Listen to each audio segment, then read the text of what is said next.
All right, so it is August 17th, and today I'm going to be talking about maintaining um, your collection of remedies and making products. And we talked about this some last year.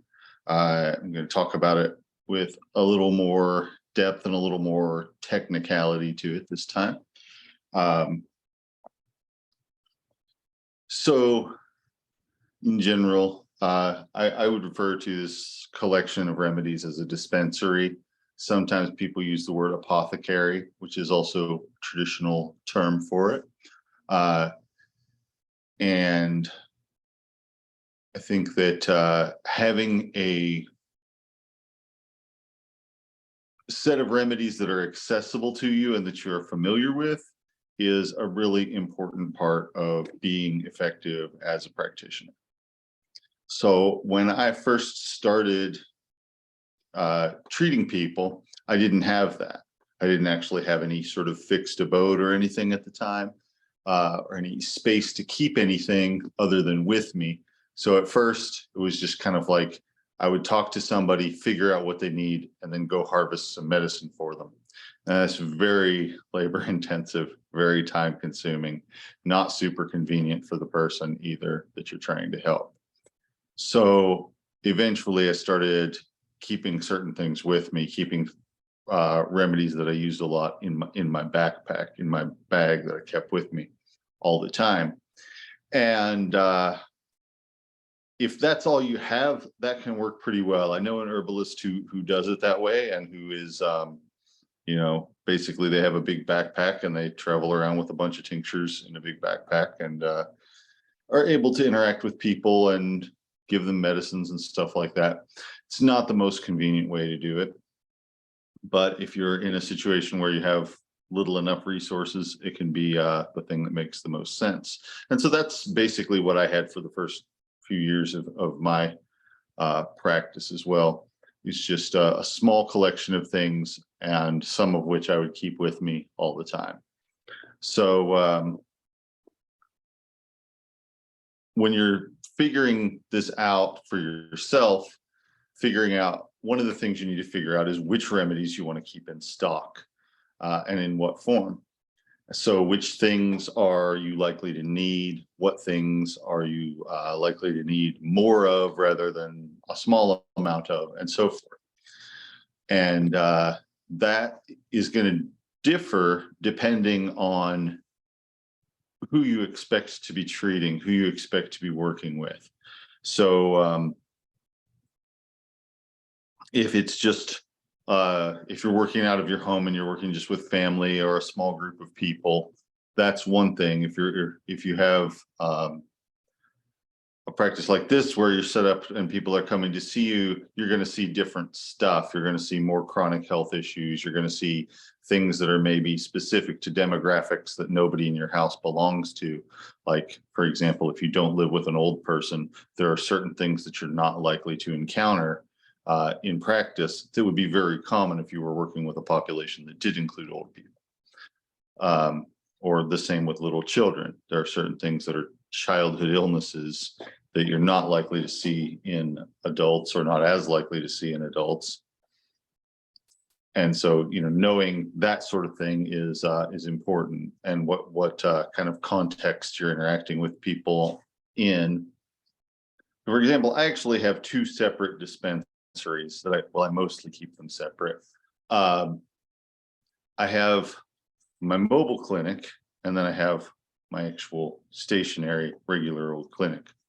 And so because the mobile clinic is mostly doing not long-term care, but first aid and acute care, urgent care type situations, I have different things there, or an emphasis on different things. I don't actually have anything in the mobile clinic that I don't also have here. But the things I use most commonly in the mobile clinic are not the things I use most commonly here. So some things are common to both situations. Like, for instance, calming herbs very useful in both regular practice as well as in an urgent type of setting like first aid. So there's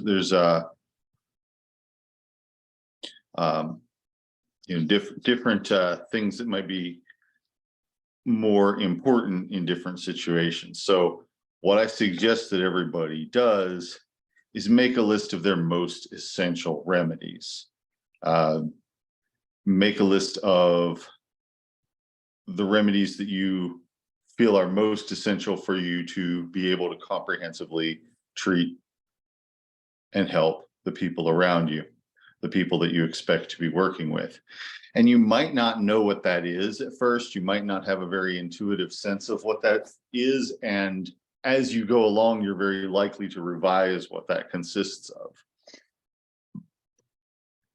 But to start out with, you want to have some basic idea of what types of things you are likely to be working with, what types of situations you're likely to be working with, and what remedies you like for those situations. And that doesn't have to be tons and tons of different things.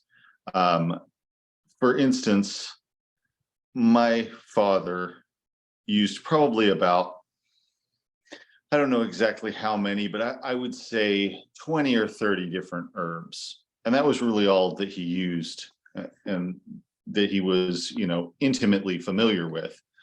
He didn't use hundreds of things the way that I do now. He had a few things that he used frequently and also in combination with each other. So you could combine them and make a lot of different things, but a few herbs that he used very frequently. And that's common among traditional practitioners. It's not universal at all, but it's very common for someone to have a few remedies that they use for everything. Because a lot of herbs are versatile and a lot of mechanisms of action, like being an anti-inflammatory, for instance, are very versatile. So I would say start out with a couple dozen herbs that you feel are the most essential for you. And if you're not sure what that is, which ones that would be, then maybe start out with some situations you're likely to encounter and think about what herbs you might want to use in that situation. And if you can't figure out which herbs to use for a particular situation, then, message me and we'll talk about it. But if you think about the over 100 herbs that we talked about over the course of last year, year one, you have something to cover just about every eventuality that you're likely to encounter. And you have several choices for many things. So, getting a few different herbs, for instance, something for the liver, something for the kidneys, something for pain and inflammation, something for calming and sleep, something to help with constipation. Now, these are very common situations that you're going to encounter. Something for fevers, something for bacteria. These are all situations that are, part of life, that are often self-limiting, but also can greatly be helped by herbs. So, there are some different things that you want to be prepared for.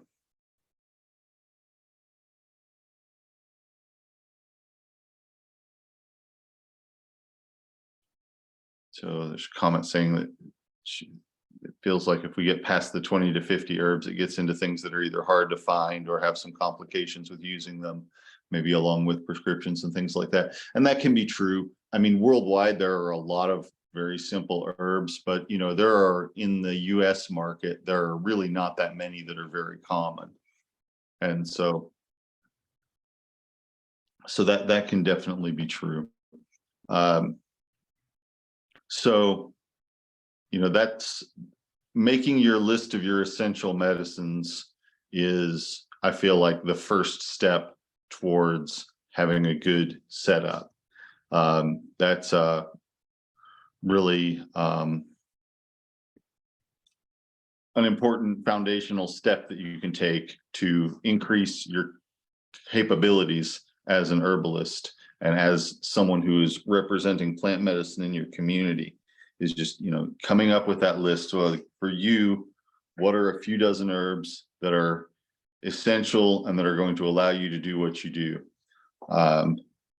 Preferably, you would want ones that are easy enough to come by, that are safe and effective, and that work quickly and are not expensive. So, I mean, that's part of being easy to come by, but not hard to find and not expensive. So if you have those qualities, then, it makes it a lot easier to provide these things. And, depending on what the scale is, whether you're working for,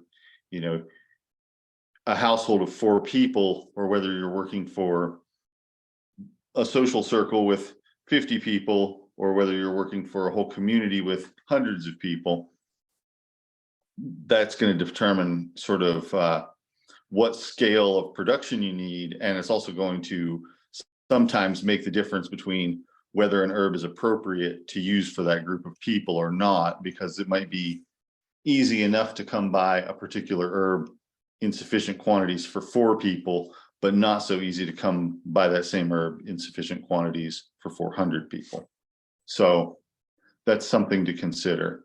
And that's something that a lot of the time when you look at the folk medicine of Kentucky, the traditional healing ways of the woods around here, you'll have things like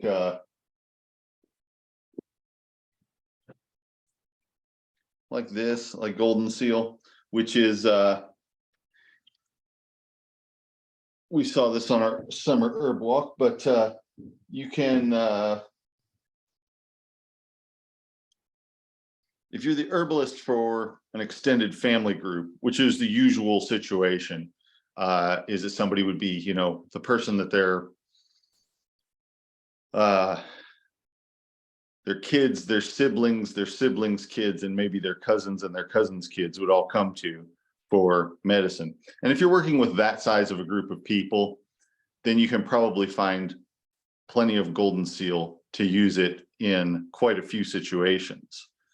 And so that was traditional, and golden seal traditionally has a wide range of uses in the local healing ways. And then when it started to become commercial, and instead of digging herbs for 30 or 40 people were digging as much herbs as they could because there was this basically vast market for it. It kind of became a problem of over harvesting. And so you have certain situations, like if you needed a diuretic, golden seal is not necessarily a good choice when you're trying to work on a community level. It's a fine choice when you're working on, with just a small group of people, and you're getting golden seal from a space that that only you are getting it from, and you can steward that stand and whatever. You might have plenty of golden seal to use it as a diuretic. But if you're treating a whole lot of people, there are other things like corn silk or sumac that are much more abundant, even if their action is not as dramatic, that are, safe, effective, work just as well in a larger dose, but just as well ultimately, and are much easier to come by in the quantities that you would need to provide to a large group of people. So that's something to consider. I have all 3 of them here at the clinic. I use the sumac most often. Sometimes I use the golden seal in the small subset of people that the sumac is not doing what I need it to do. And I use the corn silk in the small subset of people where the sumac is not so well tolerated, where it doesn't seem to agree with them in some way or other, upsets their stomach or something like that, which is a very small subset of people. So I don't keep much corn silk on hand. So yeah, considering the scale at which you need an herb often determines which herb is most appropriate for an action. So thinking about the roles that you want the herbs to fill, and then the herbs that you need to fill those roles, is a good first step towards building a dispensary that's going to work for for the group of people that you're working with.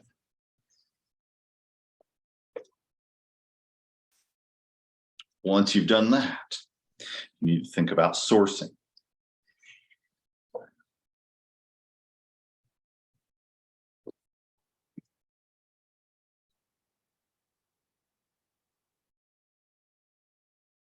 I differ from a lot of other herbalists out there in that I am a big believer in being able to have full accountability for the remedies that I give people.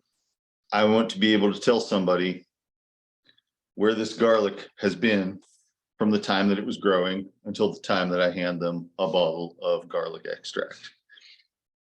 And the answer to that is very simple, because I grew this in my garden and I know exactly where it's been. And when I need more garlic than what I've grown in my garden, I've often gotten it from a particular couple that grows garlic in Garrett County. And so,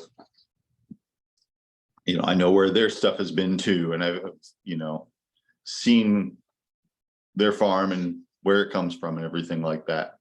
So I like to be able to tell people either that I have handled it at all stages in the process, or that I got it from directly from a producer that did so, that handled it for part of the process, but that I feel is trustworthy.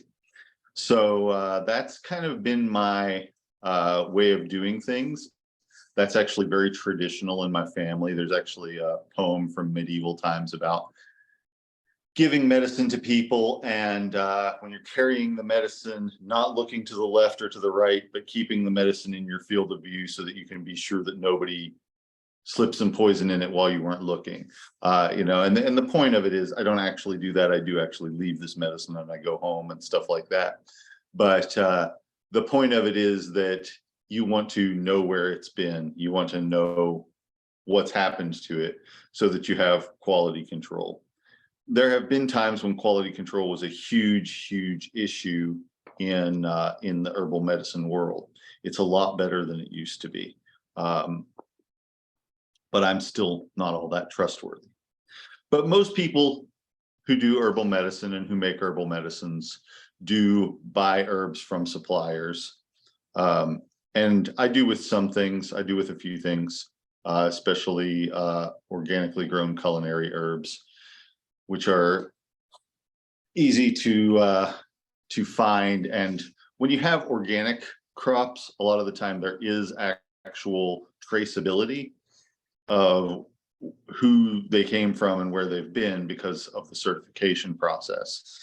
And so, there is at least a little more accountability there than if you're just getting something that isn't organic, that isn't necessarily, because it's not organic, nobody really knows for sure what it is or where it's from.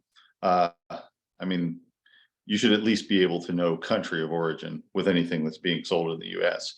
But beyond that, you might not be able to trace it with any more granularity than that. You get something that's a conventional crop and it was grown in Poland, and maybe that's all you know about it. You might not even know whether it grew wild or whether it was intentionally sown or what. So let's see.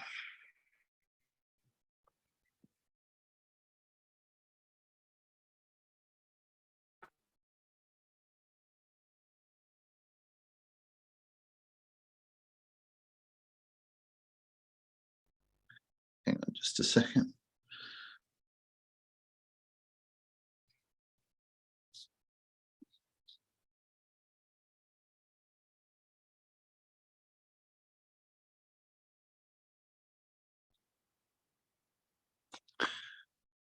There's a good book called The Business of Botanicals, and it's all about knowing where herbs came from and about someone's explorations of that. And her name is Anne Armbrecht, and she's pretty cool.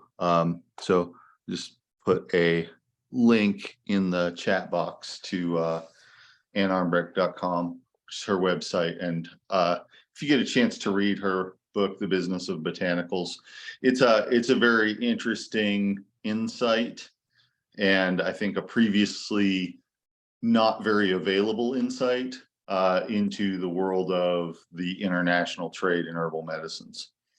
So that's something that I recommend reading if you get a chance and you feel inclined. But in general, an important thing to know is that organic things, it's often possible to know where they came from. Non-organic stuff, it's usually not, unless you know who you're getting it from. I like to use organic and wild crafted stuff on principle, because I like the idea that it's being well taken care of and produced in a way that's not destructive to the environment. Not as destructive to the environment. So sourcing things, there are a couple companies out there, Mountain Rose and Frontier are two big ones that a lot of people order from, and they have a wide variety of things for sale. I don't so much like to buy things from that type of situation myself, but a lot of people find it convenient, and a lot of people find that it makes it possible for them to keep up an apothecary, to keep up a dispensary where they wouldn't otherwise be able to, or have the time to do that. So that is a possibility, and practically speaking, it's a good possibility for a lot of people. Although I try to do something else myself. There is so once you've gotten the herbs, you need to figure out what form you're going to have them in, and how you're going to have them ready to give to people, or to provide for people if need be. And for me, a lot of the time that's liquid extracts, especially tinctures, although I also do oils, vinegar extracts, some extracts that are just in water. Some things will do fine with that.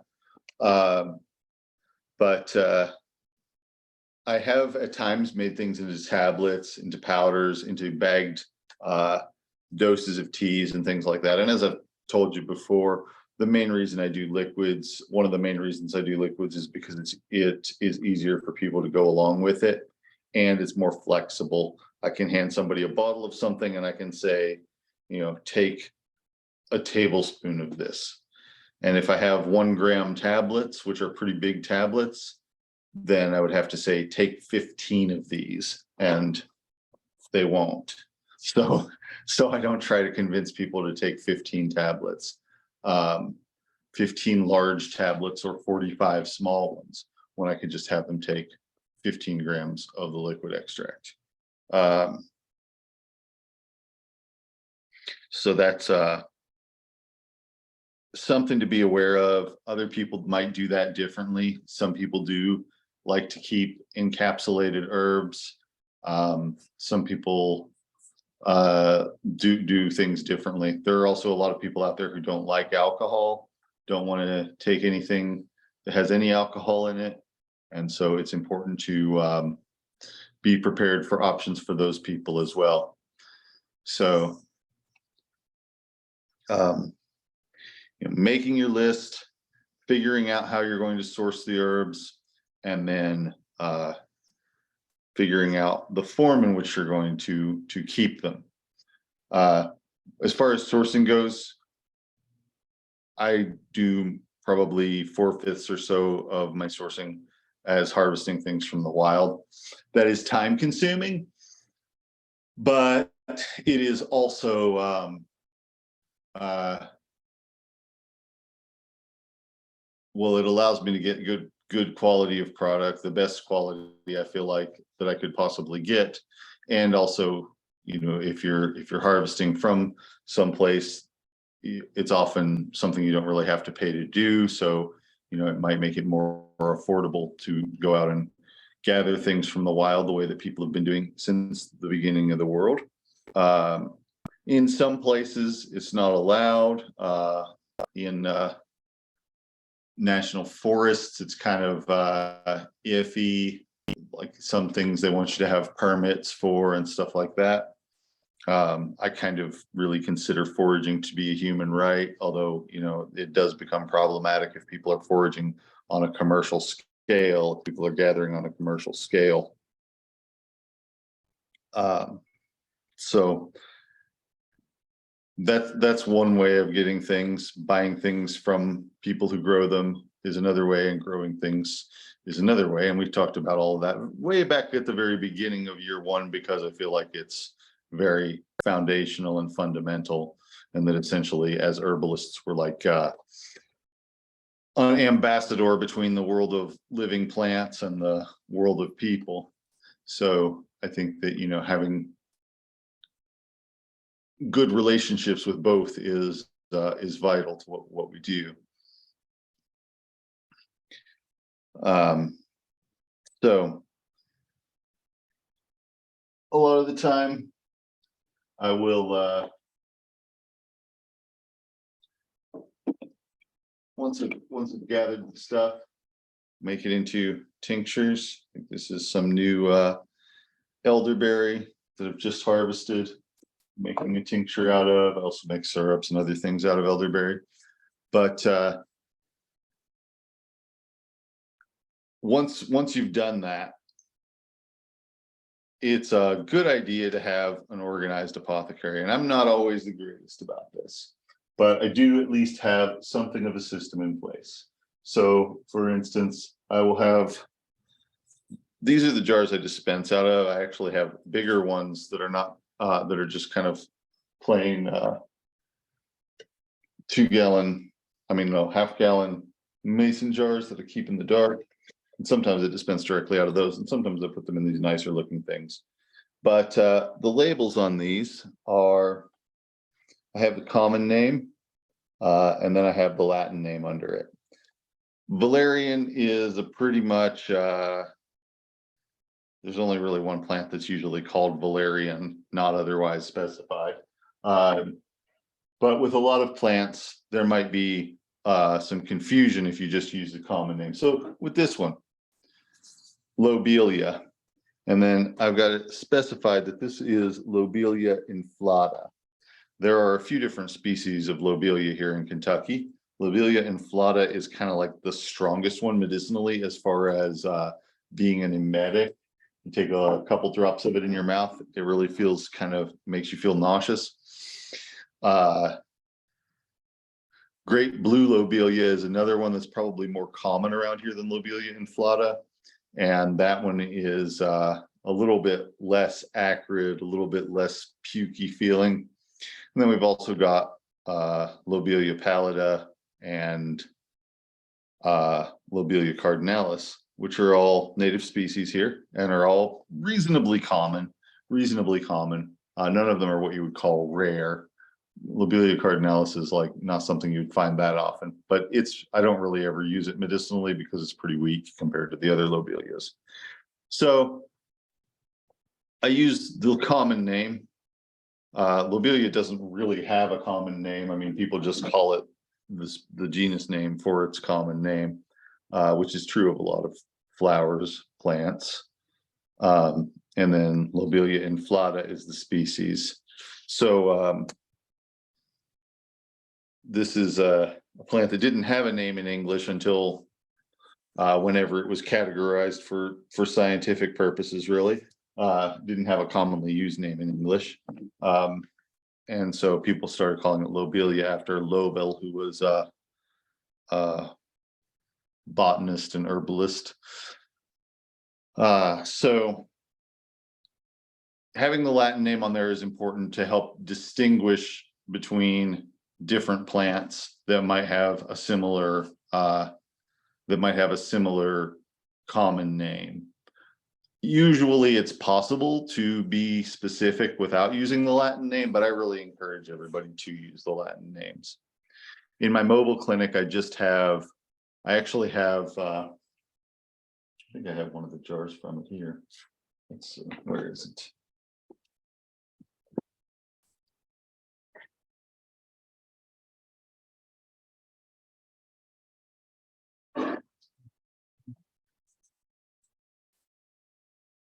This is one of the jars that belongs in the mobile clinic.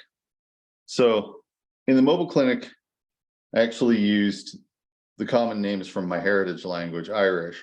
rather than the English language names. But the botanical name is the same. The Latin name is still Latin. So this is called Luz d'Artan, and its Latin name, Tenacitum parthenium. So it's feverfew. And anybody who is familiar with herbs, or familiar enough that they know the botanical names, would be able to read the label and know exactly what plant that was, even though the name in big letters is in a language that most people around here don't speak. Most people in Ireland don't even speak it. But so I think it's really useful to use the botanical names because they're specific. Because a botanical name of a Latin binomial should be unique to that specific plant and no other. Whereas a name like snake root can refer to a whole bunch of different things. You know, so there's some things like snake root, or like Indian tobacco is an example that another herbalist used in an herb walk, and how this was not very it could refer to a bunch of different things, including regular old tobacco, which of course was grown by Native Americans. It could also refer to the wild species Nicotiana rustica, or it could refer to tobacco that's from India or something like that. And so it's like not very clear what's meant by it. And it also can refer to some things that are neither Indian nor tobacco. So, you know, sometimes common names can be deceptively ambiguous. And so even though it's useful to use them because they're familiar, it can be important to use the Latin binomial as well. That being said, most herbs have a name in a document called Herbs of Commerce that is sort of their official common name as far as the industry goes. So you have to, if you're selling things, you have to call them by the common name that's listed in that document. Let's see if I have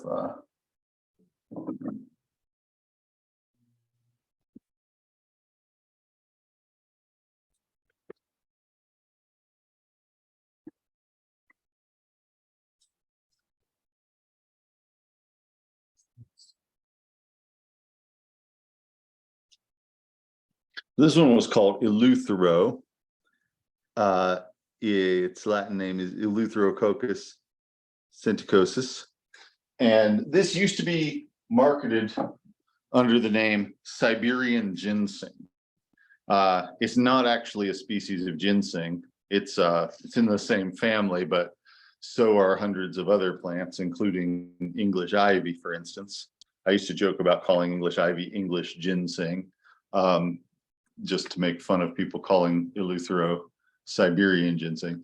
But now there's a regulation that says that if you're going to sell them, you have to use the herb of commerce name as the common name, to keep people from doing something intentionally misleading or kind of overstating the case, as it may be.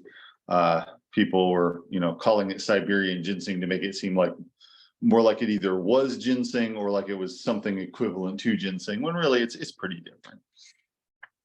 So so using the usual name in commerce can be an acceptable thing to do on the labels, especially if it's, I mean, if it's just you and you're sure you know what's in the jar, then it doesn't make as much of a difference. When you're working with other people, that's when it starts to make more of a difference, and when it's more important to keep track of exactly what is in each of your bottles.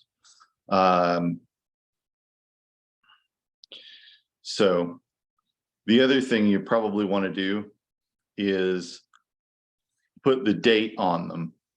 You can get a little sticker and just write the date on the little sticker and then take that off so that you don't have to redo the whole label if you want to refill it with the same stuff next year. But it's good to know when a tincture is from, or when an extract is from, or when a powder is from, or whatever. A lot of things will last really well for a year or two and then decline in quality after that. And if you're buying things that are already cut and sifted herbs or powdered herbs that have sat in a warehouse somewhere, they may already have some age on them by the time you get a hold of them. Hopefully not too much, but for some things it matters more than others. I like to tell the story about how I smelled some valerian from the 1800s and it still smelled like valerian, but it had obviously lost most of its potency. There are some other things like resins, which would probably basically stay what they were pretty long term. They might lose some of their aromatic components to the air if they were not in an airtight container. But some things break down very quickly, especially if they contain large molecules that make them work. A lot of the time, those large molecules will break into smaller molecules that are nothing special.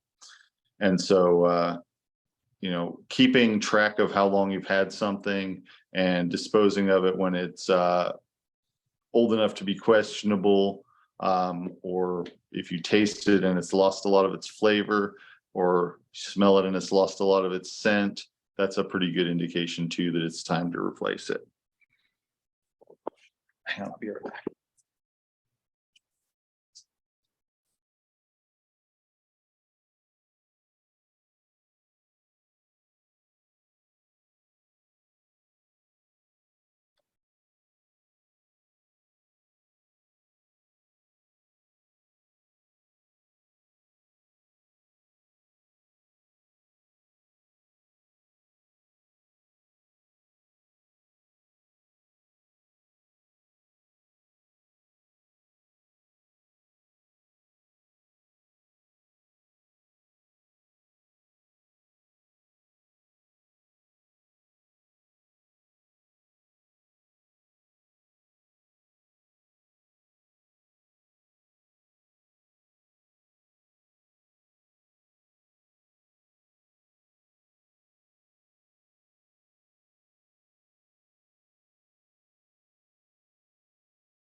Oh.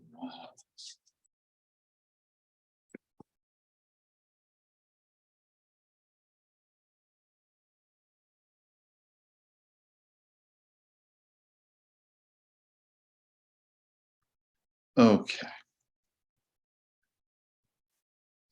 So, because things do have a limited shelf life, it is important for you to think about what sort of acquisition you need to do on with what kind of regularity in order to keep things stocked.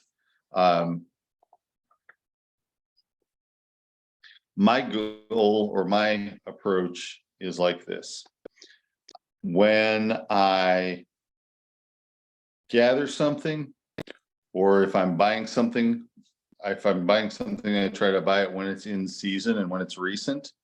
When I'm doing that, I try and make an estimate of how much I'm going to need for the following year.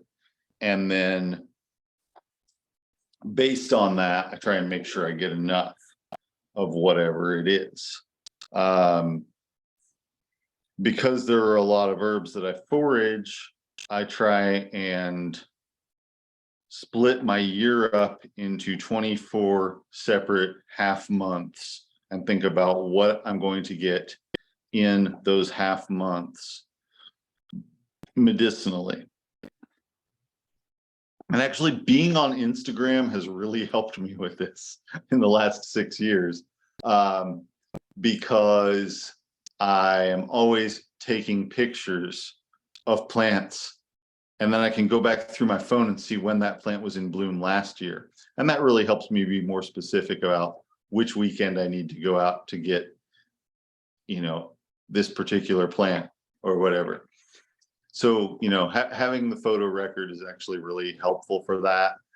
Before that, and aside from that, because I don't really have that for every single plant that I use or anything, I often think about things in terms of what foods are in season and what herbs are in season along with those. It's memorable. I feel like humans are really designed to keep track of that sort of thing, and that it's helpful and something that we're kind of keyed into being able to do. So for instance, I might be thinking about right now being black walnut time. This would be a time when I would go out and harvest black walnuts, starting to harvest black walnuts right now. And along with those, I would be harvesting some other things that would be in bloom right now, like goldenrod, like Queen of the Meadow, which is a plant in the aster family that's used for kidney stones and gallstones and for the liver, like boneset, which is also used for fevers as well as helping bones to heal. So, I kind of think of the whole year in, 2-week or half month periods. So right now we're at the beginning of late August. So in late August, there are certain things that I gather. In the beginning of August, there are completely different things that I would be gathering. Well, not completely different things. There's some overlap. But there are different things that I would be gathering in the beginning of a month versus in the end of a month. So trying to have a calendar, either physical or mental, that is keeping track of what sorts of things are gatherable at what time of year is a really helpful thing for me. It's a big undertaking. But it's also something that, if you're not going to do, an alternate way of doing things would be to have some sort of schedule on which you're ordering things, some sort of regularity to when you're expecting to order things, so that you will be able to order them, process them, and have them ready by the time you run out of the previous batch. So, it's not good enough to just wait until you run out of things and then order it, and then wait a week to get it, and then wait a month till the tincture is ready, or wait however long until you get a chance to grind it up and put it in capsules or whatever. You have to do it a little bit in advance, and you have to kind of plan your quantities in advance. And that can be tricky. You don't necessarily always use the same amount of something. You might find something's very useful, and then you might use it faster than usual, or you might have a situation come up where, for instance, lots of people need usnea and lemon balm and elderberry because there's lots of viral illness more than usual going around. And in that type of a situation, it can throw things off a little bit. But one does the best they can to keep a steady supply of things and to have them ready when they're called for.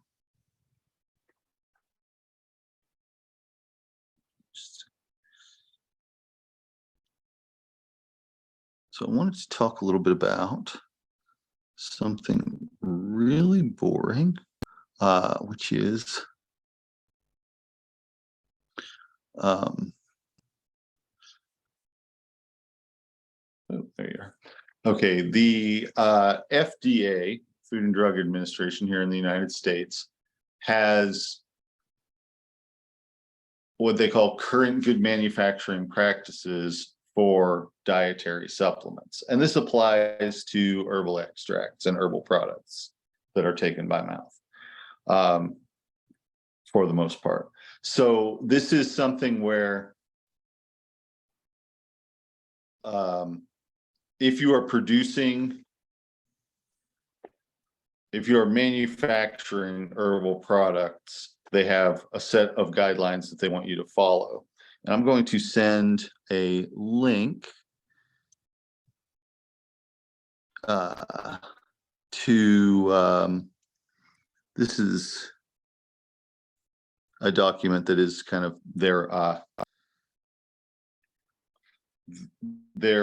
guide for small entities, small businesses, and so forth about what they consider to be the current good manufacturing practices. So these practices are, and this document is a summary of what the regulations are, but the regulations themselves are something that the FDA came out with. It says, you know, if you're selling herbal medicines or making them for sale, then you need to follow these guidelines. They're sort of like the health department guidelines for making food, similar types of ideas. But this is kind of, it's a very, even this summary document is very, it's not easy reading or whatever. It's got a lot of information in it, and a lot of it is kind of obtusely worded, and a lot of it is pretty obvious, like not making things when you're sick. That's just basic ethics. But I kind of want to go over a couple things about this that I feel like are important for herbalists to know about. And one of the things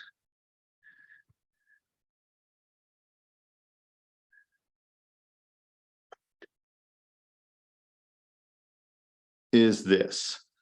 They are talking about their applying this rule to practitioners and saying essentially that for herbalists who are working directly with people and making up something for them based on a direct consultation with that specific person, that they don't plan on enforcing these guidelines. They say they plan on exercising enforcement discretion, which is their word for that they're not going to enforce it, or mostly aren't going to enforce it. So it says that, you know, this is on a case-by-case basis. So, you know, no guarantees or anything, but they expect to exercise enforcement discretion on a case-by-case basis to practitioners such as herbalists, acupuncturists, naturopaths, and related healthcare providers. When this set of guidelines was in its public comment period, a lot of us came to them and said, you know, applying this to herbalists is disruptive, and they kind of said that we don't feel like just being an herbalist is sufficient, a sufficient reason not to have the rules apply. And so we kind of made the case that several of us made the case that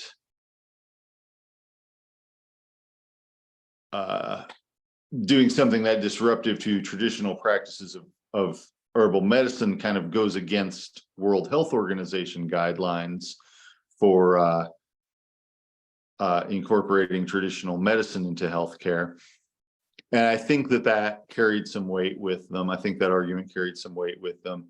And in any case, they eventually decided that they were, you know, not going to write us out of the rules, but going to not necessarily enforce the rules most of the time when it comes to herbalists. And they said that, so to read through their bullet points here, they say, we expect to exercise discretion in the case of a one-on-one consultation by a practitioner who is adequately trained in his or her profession. We believe such case may not necessitate the same types of controls as we established in the rule for manufacturing activities on a larger scale, and that such a practitioner may make some formulations in advance and still make the formulations in very limited quantities for the individual client. And then they go on to say, we're not considering exercising discretion. In other words, they are planning on enforcing it with respect to practitioners who prepare batches of dietary supplements and sell them to individual consumers without determining whether it's appropriate for each consumer's needs based on a one-on-one personal consultation. Hang on, there's a little bit more of that one. No,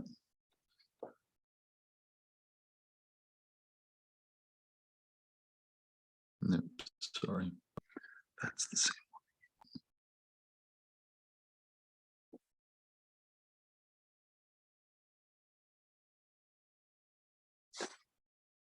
So in other words, if you're mixing up medicines, if you're mixing up remedies, the FDA doesn't like it if you call them medicines, but I've been calling them that for thousands of years now, and I'm not going to stop.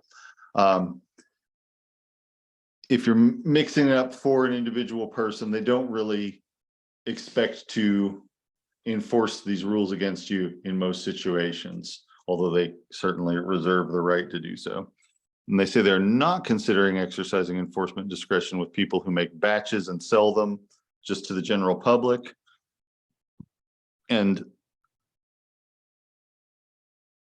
Or with practitioners who prepare supplements for which there's a known or suspected safety concern. So if you're using poisonous herbs, then they might choose to swoop in and make you stop. They go on to say, we don't expect the number of practitioners subject to the consideration of our enforcement discretion, in other words, the people that they let get away with it, to be very large.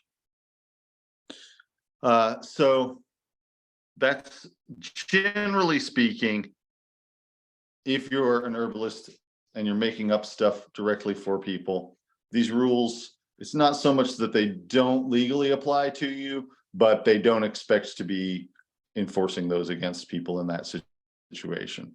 And so far, from what I know, that's generally held true. These rules came out about several years ago now. I think that they were originally passed in, I don't know, 2007 or so, and then there was a kind of a rollout period of a few years that people had to be in compliance or whatever.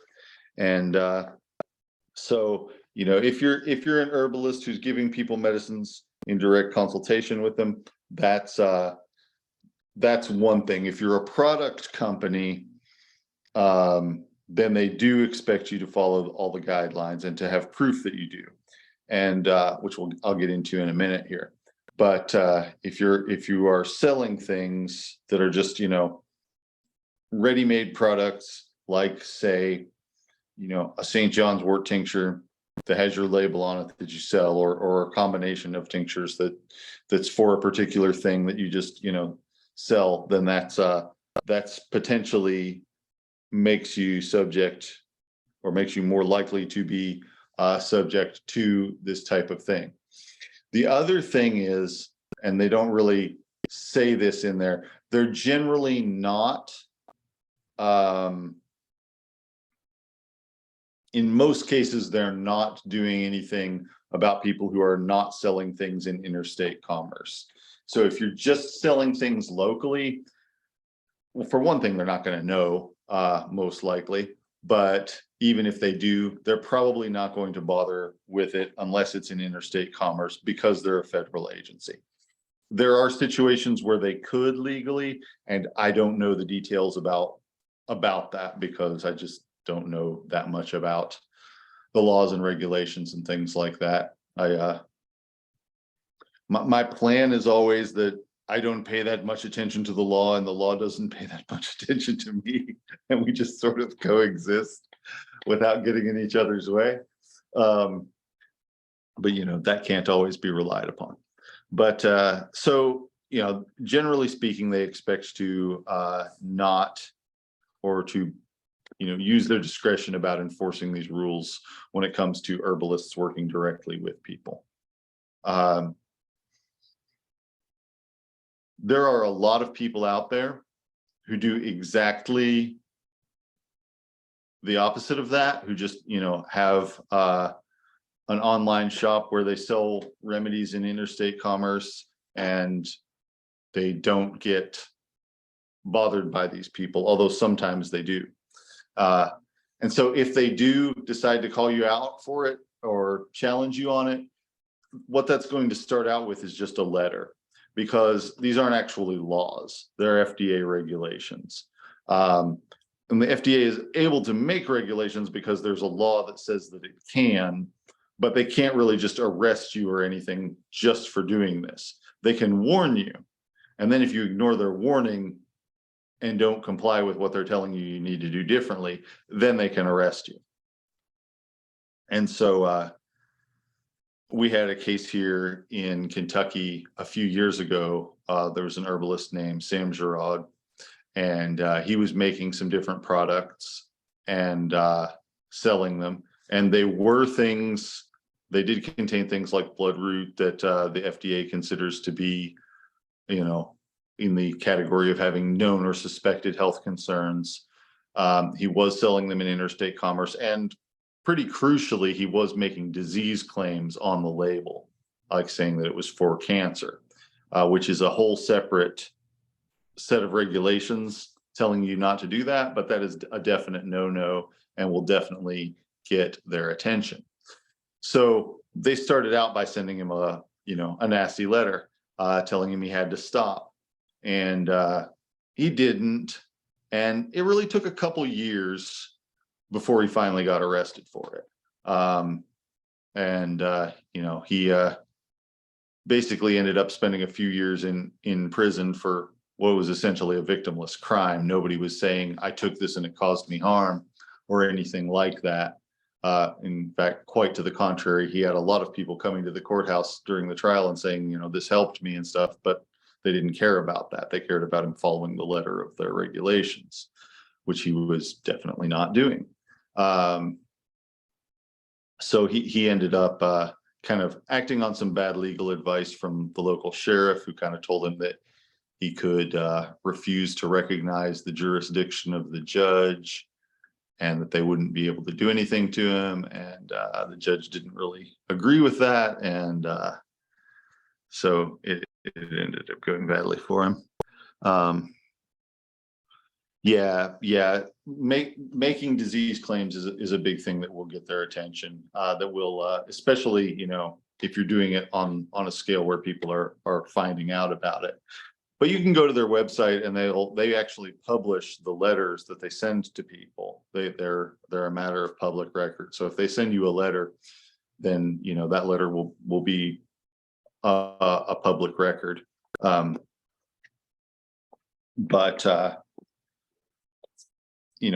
think that for the most part, the vast majority of people out there who are selling herbs online and so forth seem to largely get ignored by it. But I have known people, including a practitioner, who have been told, that you need to be in compliance with good manufacturing practices based on what you're doing. And it's not impossible to do that. It's some people, especially at first, felt that the good manufacturing practices would be prohibitively expensive to follow. And some of them may be, it kind of depends on how literally they're taken and so forth. But for the most part, the things you need to know, I just want to give you a general overview of what the good manufacturing practices say you have to do. A big part of it is about ensuring that you're avoiding contamination, that sick people aren't handling the things, people who haven't been adequately trained aren't handling the remedies and the production of the remedies, and that's a big part of it. Another big part of it is making sure that the label is what it says it is, and making sure that there is tractability and accountability of the different batches. So you're supposed to keep a record that says when every batch is manufactured, exactly what went into it, and master manufacturing record. And did I send the link? Yeah, so that link has all the information about what rules you're supposed to follow if you are labeling supplements to sell in interstate commerce without direct consultation with people.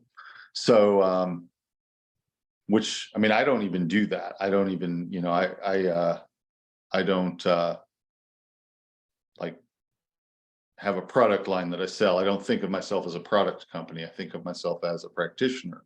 And so, you know, I'm not really doing things that way, but a lot of herbalists do. A lot of people who are students of herbal medicine do choose to, you know, have a product line that they sell online or at farmers markets or whatever. And if you're just selling at the farmers market, rules might not apply to you. But you know, if the FDA decides that the rules apply to you, then the courts are going to listen to them. And so, like, it's kind of capricious in a way.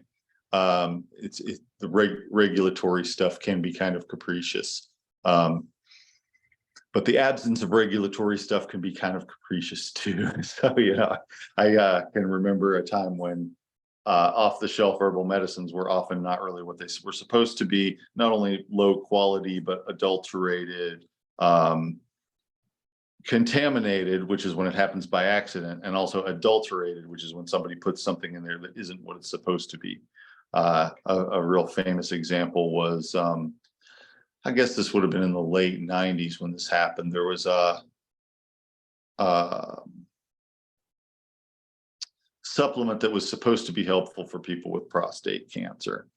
And it contained what the manufacturers said was an extract of a Chinese herb.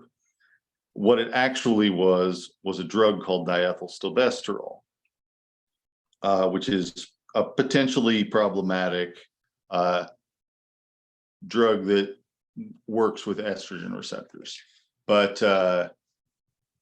supposedly the manufacturer didn't even know that's what they were putting it in. They were getting it from a supplier who was saying that it was a particular herbal extract, and it wasn't that. It was, you know, something that was being sold as that, both by the manufacturer and by them, that was actually a prescription drug.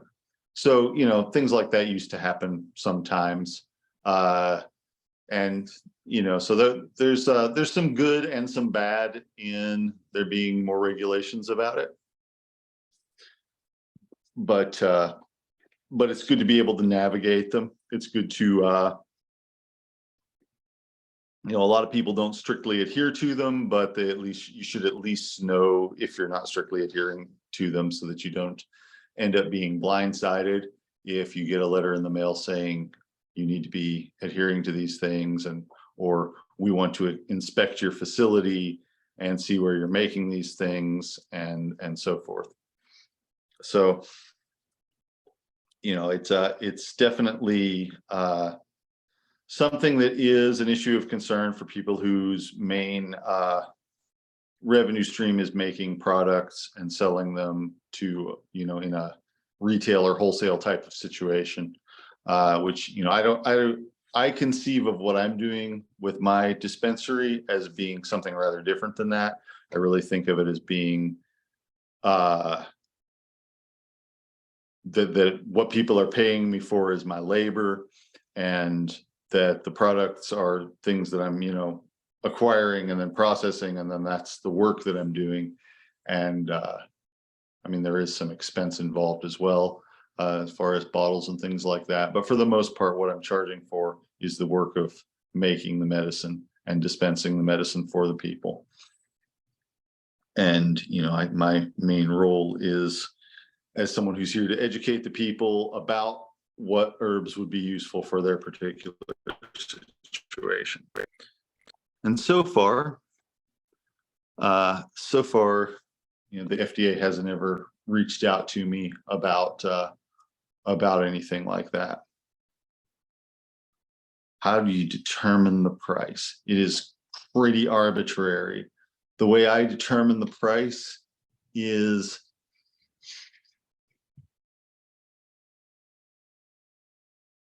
I try and figure out how much money I need to live off of. And based on that, I try and figure out how much I need to charge people for the work that I'm doing to be able to live off the amount of work that I'm able to accomplish. Another good thing you can do is go to places that sell tinctures, extracts, other similar products where you live, and see what people are used to paying for them.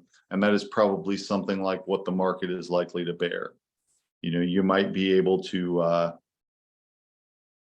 say that, you know, yours is an artisanal product and is worth more or something like that. I actually charge less for my stuff than a lot of people do, because I am still charging prices that I came up with 20 years ago. I was going to raise the prices back in 2007 or so, and I kind of let people know that I was planning on raising my prices in 6 months. And then there was a global financial crisis, and I never really went through with it because so many people were broke and a lot of people's banks went out of business, and so they couldn't access their money, and it was a whole mess. And so I thought, well, I'll postpone raising my prices, and then I never really got around to it. And that's been, you know, that happened when my child was in preschool, and she's grown and has an office in my clinic now. So yeah, as it turns out, I charge less per ounce for tinctures than most places that sell them. But I also, you know, am not dealing with a series of middlemen or whatever. So I can get away with it. But yeah, essentially you got to figure out what the market will bear, and which is kind of like what people are used to paying for similar things, and how much labor you're able to do and how much you need to live off of to figure out if you can, you know, what amount you need to be making. Just in general, as business advice to anybody, I would say try and have things set up so that you make $100 for every hour that you work. If you're able to do that, then, you know, you'll be able to make ends meet and you'll be able to make a living. And that's about what it takes really to stay in business and to, you know, have enough left over after keeping yourself in business to be able to you know, pay yourself a living wage, essentially. So it sounds like a lot, but when you receive it, it isn't really that much. It isn't as much as it sounds like after all said and done.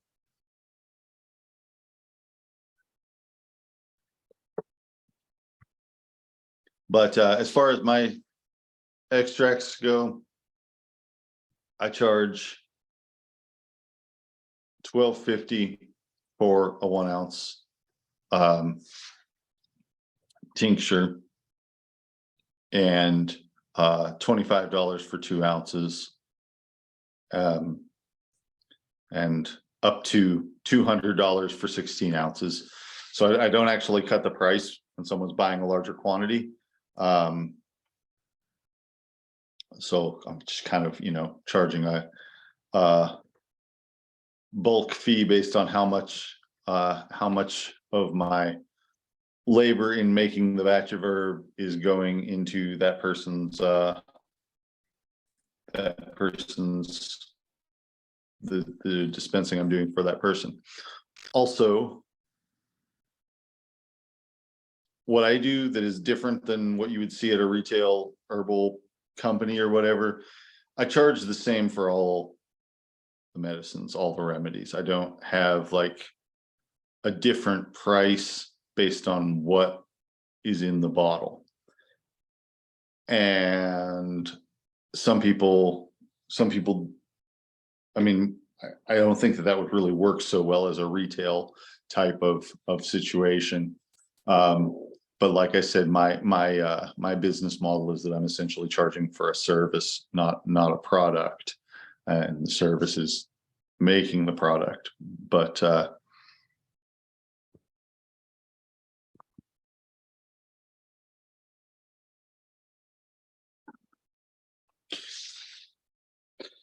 You said, do you charge for the weeks that it's actually brewing? No, just really what I'm actually doing as far as work goes. Uh, when I'm actually doing something, not just the waiting. But yeah, so the other thing, of course, is that I kind of operate on a principle of universal accessibility, which means I don't turn anyone away for lack of funds. So if somebody comes to me and says, that they need a remedy, but that they can't afford to pay me, I will still give it to them. And that's not necessarily, that's not business really. That's just my personal code of ethics or whatever. I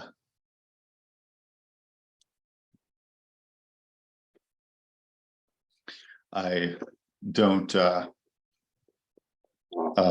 yeah, I would rather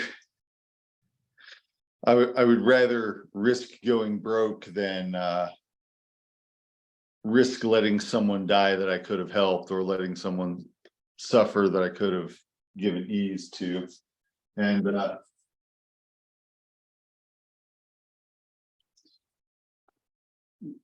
that's something that that was kind of hard for me to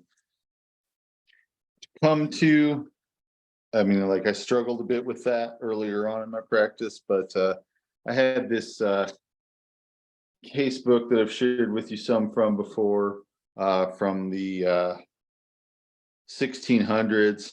And the person who wrote this was a refugee from a war who'd had all his land taken away. And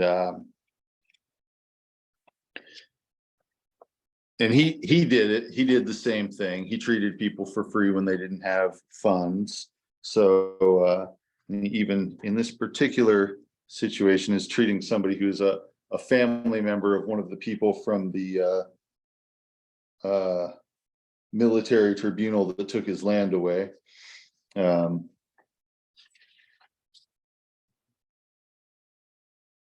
So he really strongly felt, and this is really actually was strongly traditional in European cultures at one point, and has long since been discarded in favor of a more profit motivated sense of things. But it was definitely considered a sacred duty to treat whoever needed treating, rather than whoever could afford to pay for it. So I try to keep that. I try to do what I can, and so far it has continued to work for me. So far it's worked out all right. Not well, yeah, I mean, I get by, things keep going. So I'm kind of a terrible businessman as far as that goes, but that's not really what I'm here for. So everybody has to make their own choices as far as that's concerned, but that's mine. So yeah, that's definitely so like my price structure right now, when somebody comes to see me, the first time that the first office visit is $50, and then office visits after that are $35, and then remedies are in additional to that. So it just it's it can be expensive, and so I don't want it to keep people from coming to see me because it's too expensive for them to afford, or they have other options that are cheaper that might not be as good for them. So I try to make it as accessible as I can. And I charge less than a lot of people, and charge less for teaching than a lot of people too. And it's for the same reason. It's because my main goal is to make plant medicine accessible to people and make it more of a thing in our society and that sort of thing. And yes, I do want to be able to eat and pay my bills, but so far that's not a problem. So far that's not, I mean, I won't say it's not a problem. So far that's a problem that consistently gets solved, often just in the nick of time. But yeah, so I'm, not as profitable or as profit driven as I could be, and I'm okay with that. So yeah, as far as the FDA guidance document goes, I would encourage everybody, I sent a link there, I would encourage everybody to open that and maybe bookmark it and read through it. It's not easy reading or whatever, but it's good to know what the things are, what the options are, and so forth. If you were going to try and market things and sell them. Another thing that I think a lot of people don't realize is that the term apothecary, when it's used in the name of a business, is actually a protected title in most, if not all, states. It definitely is here in Kentucky, definitely is in Tennessee, definitely is in Maryland.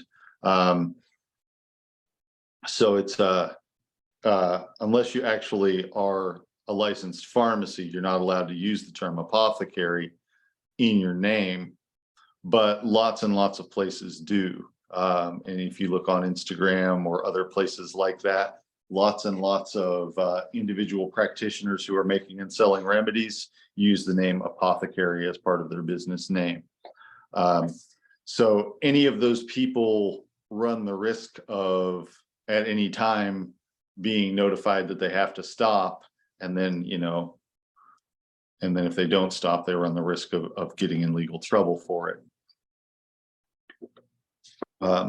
So that's on a state by state basis. That's not an FDA regulation like the good manufacturing practices, or like the labeling claims, which, if you are going to sell herbs, it's important to know about the labeling rules too, which is a whole different set of rules from the manufacturing rules. But we talked a little bit about that. The main thing is that there's certain stuff you have to have on the label. And what you can't do is make claims for diseases. If you are going to make claims, you can make claims about structures and functions, but you'll also, along with the structure and function claim, like if you say, supports healthy digestion, you have to have a little asterisk that leads to a statement that says something like, this statement has not been evaluated by the Food and Drug Administration, something like that. So that's a required verbiage on any kind of dietary supplement that makes any kind of claim. Now, if it's just something like a single encapsulated herb and you don't have any kind of dietary claim on it, you don't have to have that statement. If you don't like, if you just say red clover extract or red clover capsules or something like that, and you don't say anything about what it's for, then you don't have to have anything that says this statement has not been evaluated. So that's that's a whole other, that's the Dietary Supplement Health and Education Act and the FDA regulations that came from it. So that's a whole other thing that you need to learn about if you are really branching out into products.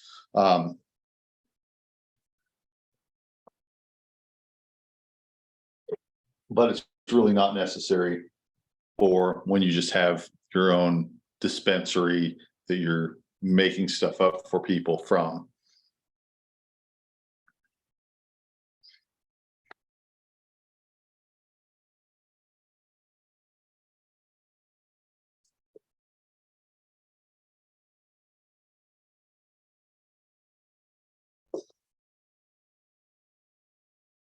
So yeah, for people at where you're at in the process, I think that making a list of what you consider essential and what types of things you're likely to see is a really good thing because it also helps you to keep it simple. And it helps you to focus your work and not scatter your energy by, putting a lot of energy into maybe making things that you don't really need or whatever. I also think, though, that especially as somebody who's, a couple years into serious study or whatever, that it can be good to do some experimentation and figure out what you like as far as making herbs, making extracts, things like that. When I was learning herbal medicine, I learned to make things in 50% alcohol, to use that concentration of alcohol for basically everything. And since then, I don't actually use that high of a concentration in most things. A lot of other people do. I like to use the lowest concentration that will be shelf stable, which is usually around 25%, because people don't like the taste so much. People don't like the strong alcohol flavor. And so to me, it's kind of better not to have as much alcohol unless there's a reason. If you're doing an extract of a resin, you might find that you really need that, or you need to do something else to make the resin soluble in water. So, doing experimentation is important, but also keeping records of it is not only necessary for being in compliance with good manufacturing practices, but it's also generally very helpful. The other thing that the good manufacturing practices say that I forgot to mention is that you're supposed to keep a sample from each batch. And that can just be a tiny amount, just like a little 10 milliliter bottle is what I keep from a lot of these things. And that is so if there were at some point some question of purity or some question of, something happening where people suspected there was contamination or anything like that, you would be able to show that you had, what was actually in it, and they would be able to look at what was actually in that batch. So you have to keep a record of when you made what batches of medicine and how you made them. And how you made them is good for a lot of things, but the most important thing that is good for it in terms of being a practitioner is consistency. Because if you make something the way you usually make it, and then people come and get it from you, it will be the product that they're used to taking. And generally speaking, it has a much better chance of giving them the results that they've gotten before. So I've had it happen before, even with trying to do things the same way, because there is batch to batch variability with natural products, where somebody will do really well on one batch of a particular herb, and then they'll have another batch that doesn't do so well for them, or maybe that just doesn't quite agree with them.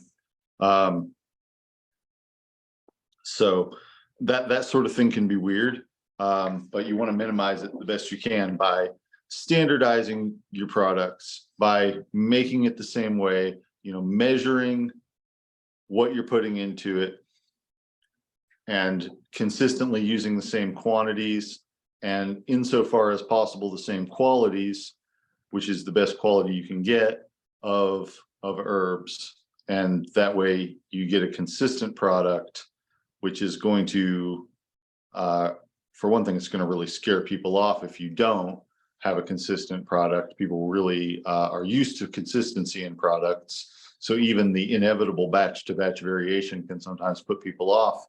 But the more consistent you can have it, the more likely you are to be able to get consistent results. And as a practitioner, that's really important. And it's really something that will help people to have confidence in you, and help you to have confidence in your own self and in your own abilities and powers as an herbalist to heal people, to help people access healing. So that's just a really important thing.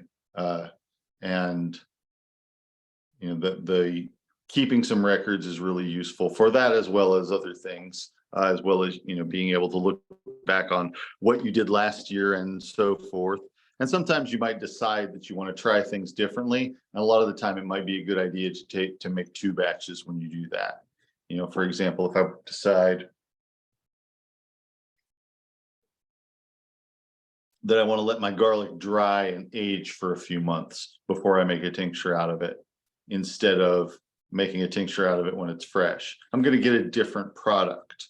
I'm going to get something that is a little bit different. So if I have this aged garlic extract here, this aged garlic does not have the same fieriness that fresh garlic has. And a lot of people really prefer that.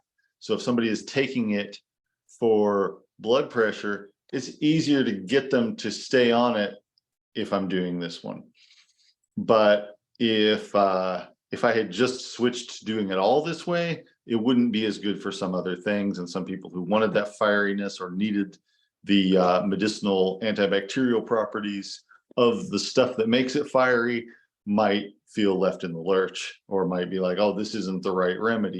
You gave me something different last time. And so you want to avoid that. And so, if you're experimenting, make a batch the way that you usually make it, and then make a separate batch that's experimental and see what you think of it. And if you decide to switch from one to the other, that's something you might want to phase in over time and say, okay, I'm going to try a different kind of something, let people know what you're doing so that they're not surprised that things are different, even if it's just a matter of how strong it is, or how much alcohol is in it, or something like that.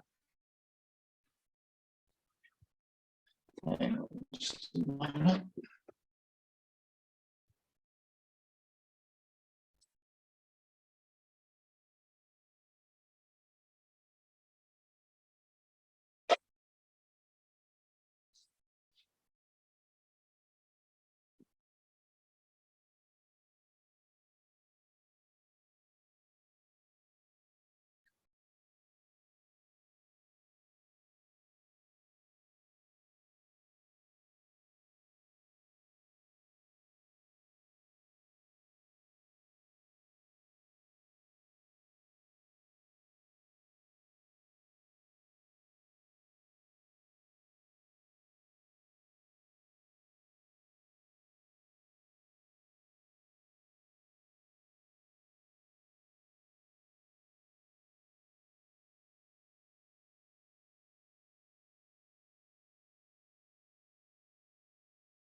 Ooh.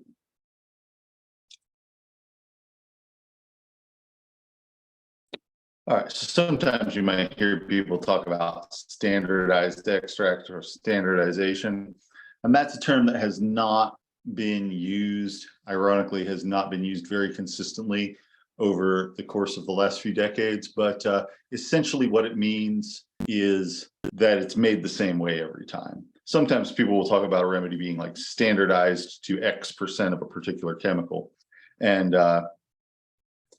that is not necessarily what's going on anytime something is standardized. A lot of the time it's just standardized as being, for example, 5 to 1, 50% alcohol or something like that, where it's the same amount of herb per unit of finished product being used and the same process being used to create it so that it's consistent.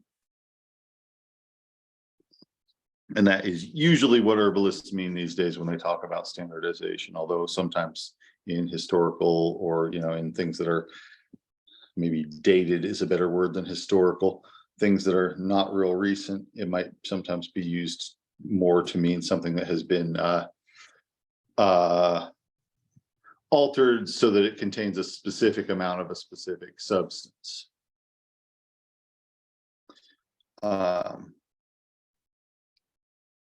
So there are a lot of different ways of making any given remedy, or of preparing any given herb. And you might find that you like to have a few different versions of some things in your dispensary. But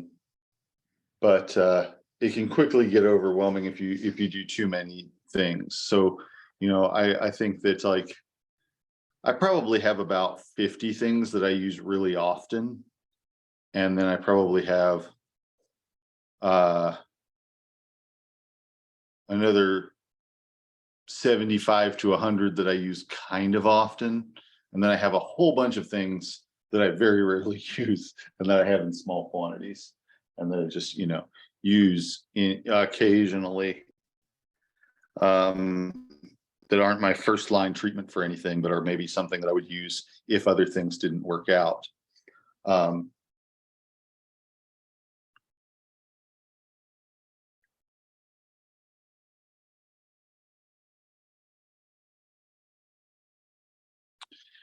This question of what type of product do you use? Somebody who has taken household cleaners internally. It depends on what's going on with them. For a while, drinking bleach was pretty popular in people with certain alternate health beliefs. Usually doesn't hurt you if you do it in a small enough quantity, although, sometimes people can have internal burns and things like that. And so sometimes demulcents and soothing things would be appropriate. But it just kind of depends on the situation and whether you're talking about an acute poisoning situation, which is probably not something you should try and treat yourself, or whether you're talking about something where, maybe somebody has a history of exposure or something like that. And also, whatever mental health factors might be involved that would lead someone to take household cleaners internally.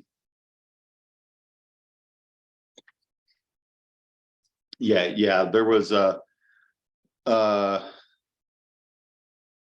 somebody, well, actually it kind of comes and goes occasionally that taking bleach internally will become a fad. And so there was something called the Miracle Mineral Supplement that was actually was a cleaning product that doesn't actually contain anything that would traditionally be considered a supplement or a mineral, that was popular a few years ago.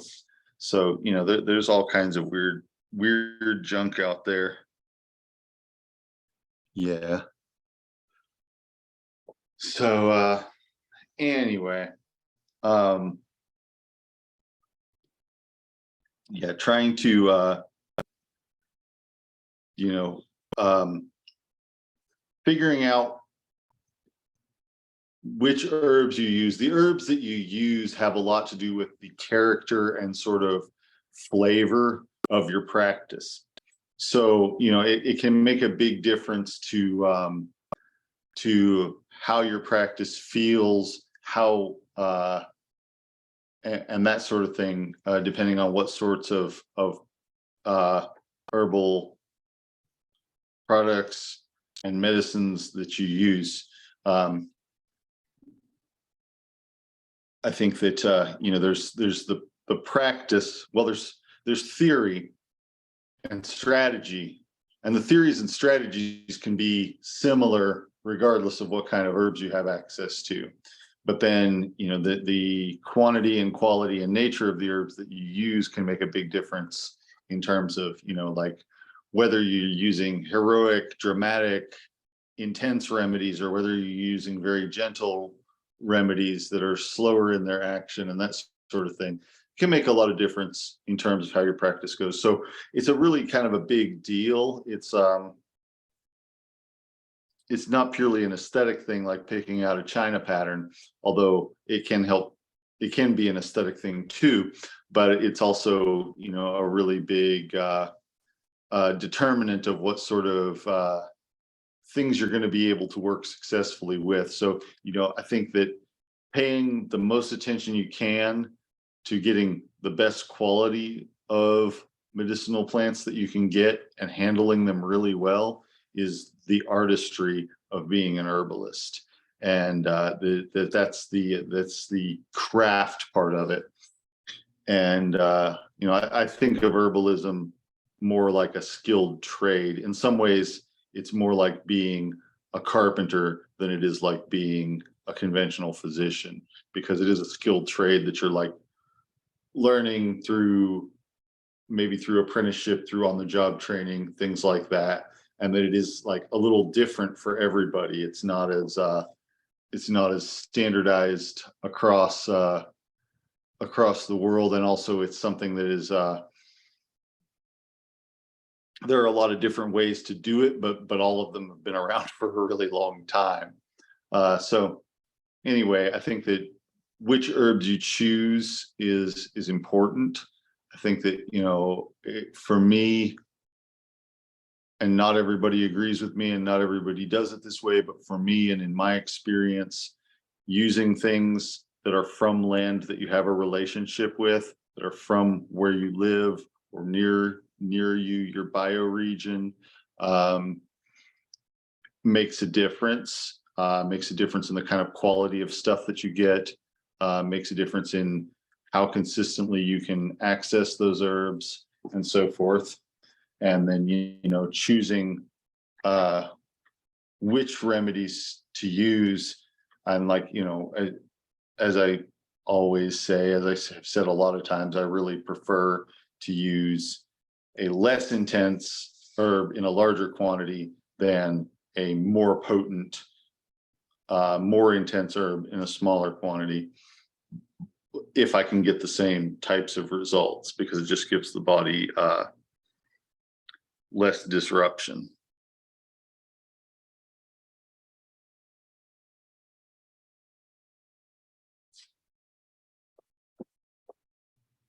So I think that that's you know, managing and maintaining your dispensary is a lot of work, but is potentially also a lot of beauty and a lot of joy. And it's a really, to me, it's a really powerful thing to have a direct connection with nature and to be acting as an intermediary between the forces of nature and the forces of the human body. And so all of that comes down to the sometimes mundane job of apothecary management, dispensary management. And so that's, you know, something we're having the discipline to keep on top of it and to keep your medicines coming in and keep them going out too, so that they're not sitting there for too long is really, it's a big part of the work. It's a big part of the hands-on thing. And when you start doing it, you learn a lot through doing it. You learn a lot through the direct experience of doing it. And so, you know, that's in a way kind of a jumping off point in terms of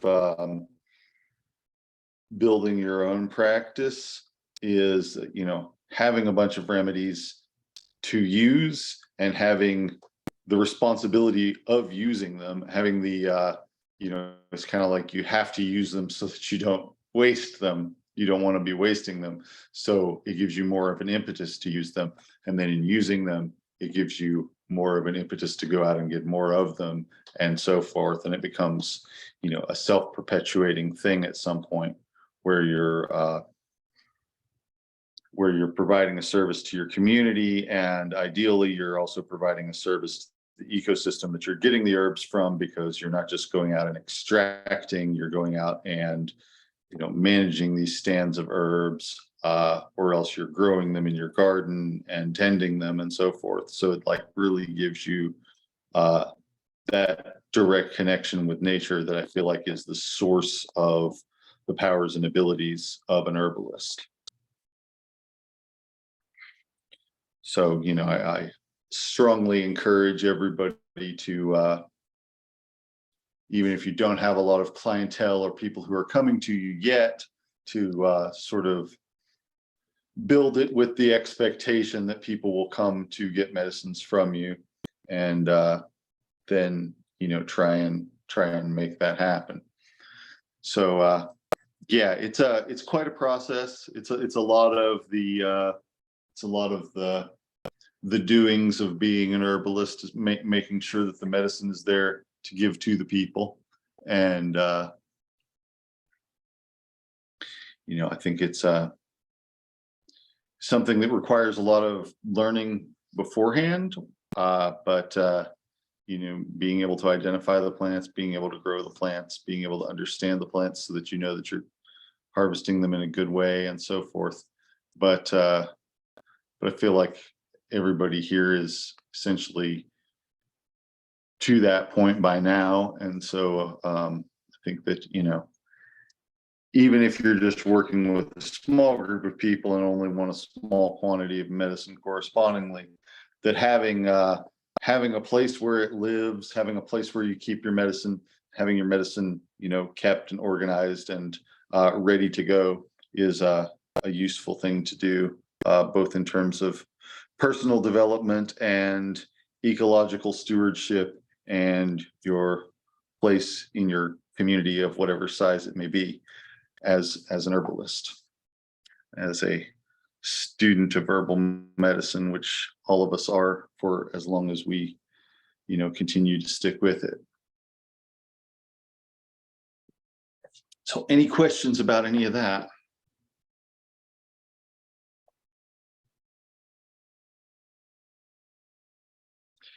So if somebody has swallowed cleaners, should you call 911? You should probably call the Poison Control Center, which a lot of places would have that number, but you could call 911 if somebody seemed to be in acute distress. Kind of depends on the particulars of the situation, though. Let's see. Yeah, so if any of you are interested in coming, I am making some good foods from the woods this Saturday. I know some of you came to my house after an herb walk last year, but if anybody needs my address or whatever, message me, or I'll put it in the group text. But yeah, should be it's been a great year for mushrooms, so there's a lot of that there, but some other things, some other good stuff too.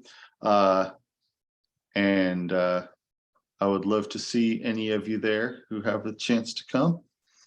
And yeah, I think, you know, wild food is another thing that's kind of along the same lines.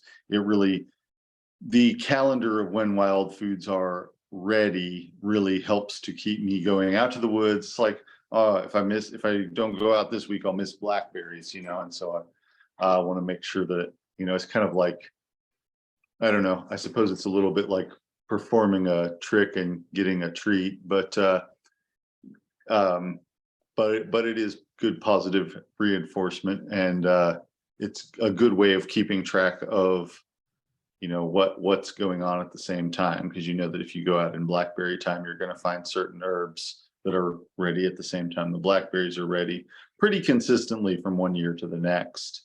And you know, if the blackberries are late, the other stuff will be too, because they're all working based on soil temperature, sunlight, rainfall, things like that. So they're often ready at the same time, even if that same time shifts a week or so in one direction or the other. But usually it's pretty consistent, you know, usually it's pretty consistent from one year to the next when a particular plant will be in bloom or whatever. Because a lot of it is based on photoperiod, on how long the days are. All right. Well, thank you all for coming, and hopefully this wasn't the most boring class ever. To 2 weeks from now, we'll talk about something a little more clinical and a little less um, regulatory or whatever, regulatory and businessy. But yeah, thanks for coming, everybody, and I will get this posted in the next couple days, and I will talk to you all again in a couple weeks if I don't see you this weekend. Thank you. Thanks. Thank you. Thanks. Good night.